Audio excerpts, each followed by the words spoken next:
السلام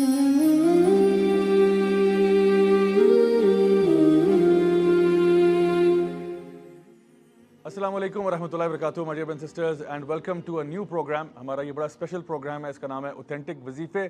اور اس میں ہم لوگ انشاءاللہ آپ کے سامنے وہ وظائف اور وہ اذکار پیش کریں گے جو کہ نبی کریم صلی اللہ علیہ وسلم سے مسنون ہیں, ہم تک پہنچے اور ہر قسم کے مسئلے مسائل کو ڈیل کرنے کے لیے ہمارے لیے ہیلپ فل ثابت ہو سکتے ہیں. آج انشاءاللہ میں آپ کے سامنے سورہ فاتحہ کے بارے میں کچھ بات عرض کروں گا.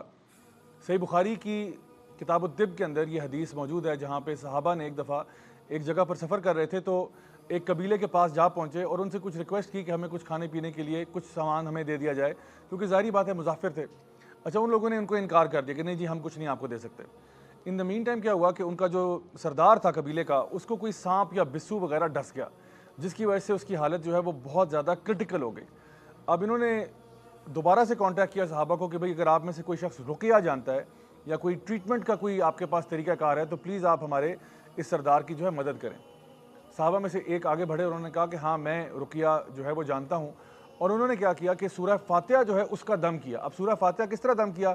سورہ فاتحہ پڑھنا شروع کی اور بعض روایات میں مینشن کیا گیا کہ 7 دفعہ پڑھی اور پھر ان کے اوپر بلو کیا, جس طرح ایسے کر کے, یعنی کہ جس طرح اس میں پھونکنا بھی نہیں ہے اور تھوکنا بھی نہیں ہے, دونوں کی بیچ کی ایک چیز ہے جو آپ نے پڑھ کے ان کے اوپر اس طرح سے بلو کیا, اور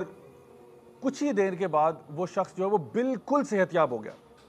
اب لوگ جو ہے وہ اتنا خوش ہوئے کہ انہوں نے ان کو ایز اے گفٹ کہہ لیں یا ایز اے ریوارڈ کہہ لیں, ایک پورا بکریوں کا جو ریوارڈ ہے وہ تحفے میں دے دیا.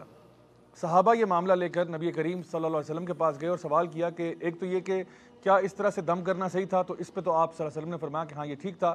دوسرا سوال یہ پوچھا کہ کیا کوئی قرآن پڑھنے کے عوض کوئی معاوضہ لیا جا سکتا ہے, تو اس میں بھی نبی کریم صلی اللہ علیہ وسلم نے مسکرا کر کہا کہ ہاں لیا جا سکتا ہے. تو اب ہمیں جو چیز اس سے سیکھنے کو ملتی ہے خاص طور پہ وہ یہ ہے کہ بہت سارے جو وظیفے ہم تک پہنچتے ہیں ان میں سے ایک بہترین وظیفہ جو ہے وہ سورہ فاتحہ کا دم کرنا ہے. یعنی کوئی انسان بھی کسی بیماری میں مبتلا ہو, کوئی کسی تکلیف میں مبتلا ہو, یا کوئی شخص بھی کسی چیز حتیٰ کہ زہر سے یعنی ڈس گیا ہو, تو آپ سورہ فاتحہ کا دم کر سکتے ہیں. عمر بن الخطاب رضی اللہ عنہ جو ہیں وہ کوئی کسی قسم کا دم نہیں کیا کرتے تھے سوائے اس کے کہ وہ سورہ فاتحہ پڑھا کرتے تھے. تو انشاءاللہ اگر ہمیں خدا نہ خواستہ کبھی زندگی میں کوئی تکلیف ہو, یا ہمارے گھر والوں کو یا ہمارے فیملی میں یا فرینڈز میں کسی کو کوئی پرابلم ہو یا تکلیف ہو, تو اس کو انشاءاللہ تعالیٰ سورہ فاتحہ کا دم کیا جا سکتا ہے. لیکن یاد رکھیے کہ وہ جو دم ہے وہ کنوکشن کے ساتھ ہونا چاہیے, دل سے ہونا چاہیے, اور اس امید کے ساتھ کہ اللہ تعالیٰ جو ہے وہی ہے جو شفا دینے والا ہے. تو انشاءاللہ آئی ہوپ کہ ہم لوگ اپنی زندگیوں میں اس چیز کو لے کے آئیں گے. انٹل نیکسٹ ٹائم, والسلام علیکم ورحمۃ اللہ وبرکاتہ.